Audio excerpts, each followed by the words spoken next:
અહીંયા સત્સંગમાં આવતો તો મને કે ધ્યાન રાખજો ભોળા છોકરો છેતરી ન લે એટલે શરૂઆત તારી બાએ કરી છે. વરસાદ ચાલુ હા હા વરસાદ અવાજ આવે પાક એટલે તમે એવું કીધું કે મારે તારી બાય પહેલા ક્ષેત્રે મને ભાવ કોઈ નહીં છે અમારે એવું આવે કોમેડી તો છે. વરસાદ આવે છે, વરસાદમાં એવા અમુક વાતો મળી જતી હોય. એક જણો બજારમાં આવ્યો હતો ને એમાં વરસાદ ધમધોકાર ચાલુ થઈ ગયો, એક ધારો મળ્યો આવવા. હવે આને કે ઊભું રહેવાની જગ્યા નહીં.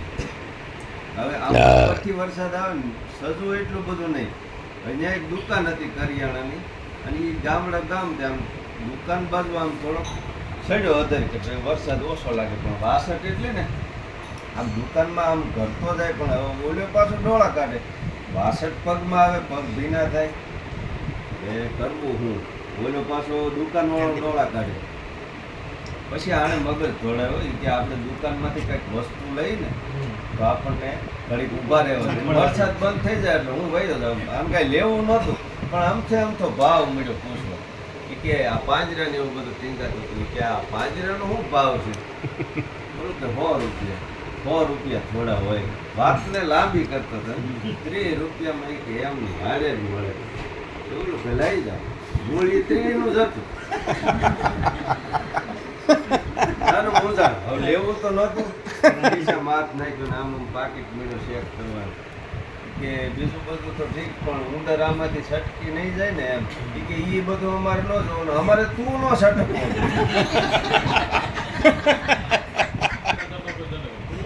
વર્ષથી ઠેકાણે જો 30 રૂપિયાનો ખર્ચો કરી અમુક બારા ન નીકળે એમાં ફાયદો. અમે બે પતિ પત્ની જમવા બેઠા, રાતના 8 વાગ્યાનો સમય. એક કોળીઓ મોઢા મૂક્યો, લાઈટ ગઈ.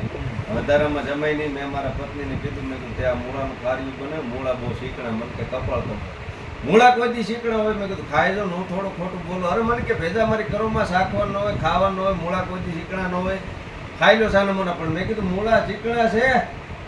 બહુ માથાકૂટ કરી પછી એને એક પતિકો લઈને મોઢા મૂક્યું. મને કે હા હો તમારી વાત હાસી નીકળી, મૂળા શીકણા છે. ત્યાં તો લાઈટ આવી, થાળીમાં જોયું મૂળાને બદલે મીણબત્તી સુધાર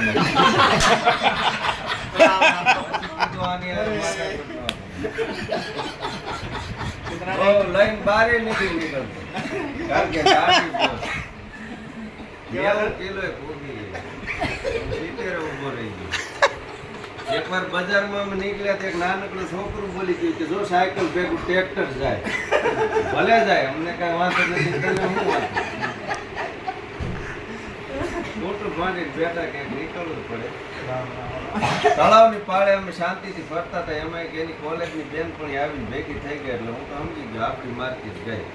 હું તો સીધો સાઈડમાં આવતા રહી ગયો. આવીને એની બેનપણીએ પહેલો સવાલ કર્યો કે લે તું તો આ દેખાતી નથી. મેં કીધું આનું મોતિયું આવ્યો લાગે. આની વાહે ઉભાઈ 3 જણા મને જ દેખાતા.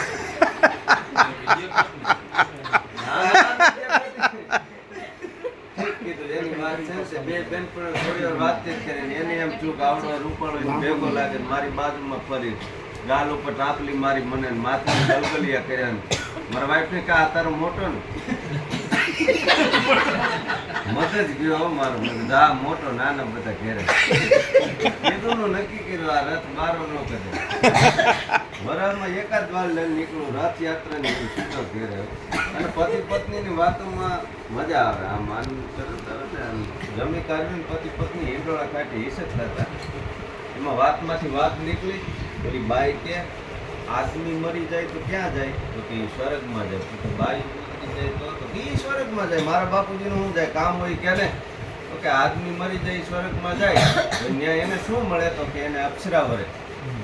તો કે બાઈ ઉતરી જાય એ સ્વર્ગમાં જાય તો અહીંયા એને શું મળે? કે એને વાંદરું વરે.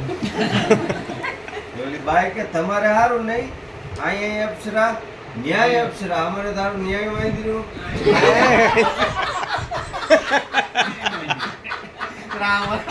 પછી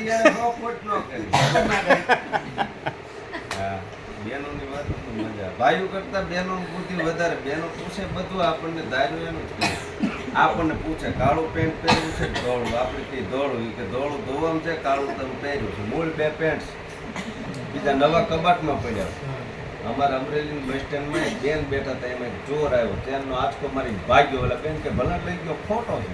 એટલે પાછો નાખ્યો, બેન ઝીલી લીધો. કે આસો છે ચોર મૂંઝાણો. બોલો તમે બાયુને 300 રૂપિયાથી માંડીને 35,000 સુધીની હાડી લઈ દો, એ પહેરી પહેરીને જૂની થાય, એ નાખી ન દે, કોઈને આપે નહીં, એનું ગોદડું બનાવે.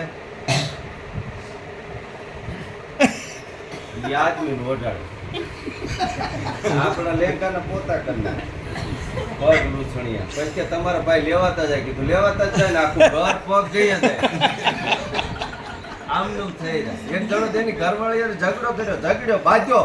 ઈ કે તમારી હાડીઓના ગોદડા અમે વર્ષોથી ઓઢીએ છીએ, અમારે લેખાનું એકાદું ગોદડું બનાવો.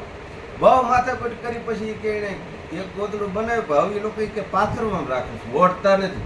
મેં કીધું ઓઢો, એ કે મુંજારો આવે. અમે વર્ષોથી ઓઢીએ, અમને કઈ નહીં થાય.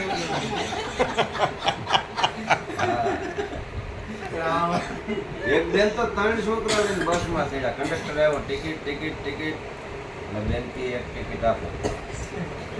બેન 3 છોકરા છે, એકાદાની તો લ્યો, સરકારનો નિયમ છે. 3 વર્ષથી ઉપરનો હોય એની ટિકિટ લેવાની હોય.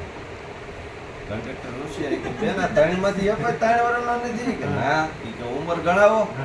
એ કે આ મોટો રહ્યો એ 3.5 વર્ષનો, એનાથી નાનો 2.5 વર્ષનો, એનાથી નાનો રહ્યો એ હવા 2 વર્ષનો. કંડક્ટર ગોટે ચડી કે બેન હું સંસારી છું, અમને ખબર હોય. આમ 3 મહિને છોકરા હોય. બેન કે કેમ નો હોય? અમાર દેરનો છે, અમાર જેઠનો છે, આ કોલમ જેઠો મારો છે. સાલું બસે ઉતરી ભેગી નોકરી હું કરું, હેરાન કરી. હા, અને અમુક બાયુને મોઢાય તમે જોવો તો પહેરના વાહ જેવું, શકલ વકલ ડોળા, એક ડાબની મસ આજી હોય. પાવડર તો એટલો બધો લગાવે જાણે લોટના ડબ્બામાં કૂતરી મોઢું નાખીને ભાગી. પાછા વાતો કરતા, હું તો પાણી ભરીને આવું, તમારા ભાઈ મારા હામ જોયા. કીધું જોતા નથી, આને જળજળી આવી ગયા.